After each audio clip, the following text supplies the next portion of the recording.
তানজিয়া জামান Mithila miss universe 2025 প্রতিযোগিতার final রাউন্ডে সেরা 30-এর জায়গা করে নিয়ে বিশ্বমঞ্চে বাংলাদেশকে করেছে গৌরবান্বিত। থাইল্যান্ডে অনুষ্ঠিত মিস ইউনিভার্সের প্রতিযোগিতা শেষে 19 দিন পর দেশে ফিরেছেন তানজিয়া জামান মিথিলা।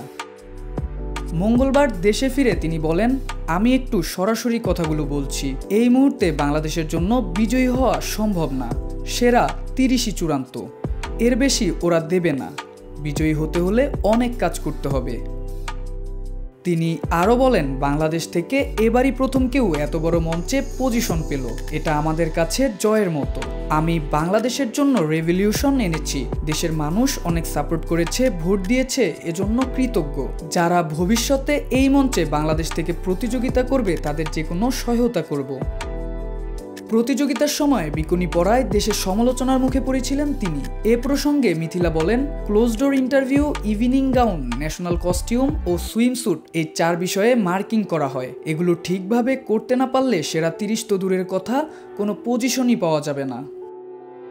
আমি সেরা 30 হয়েছি সুইমস্যুট রাউন্ডের কারণেই।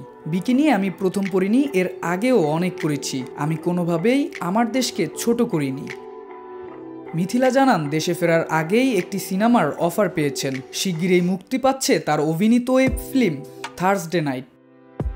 ফাইনাল রাউন্ডের সেরা 30-এ জায়গা করে নিলেও শেষ পর্যন্ত মিস ইউনিভার্সের মুকুটটি তার মাথায় ওঠেনি। তবুও মুকুট হারিয়েও ভাঙেনি মিথিলা, বরং আরও ধীর এবং আত্মবিশ্বাসী হয়ে উঠেছেন তিনি।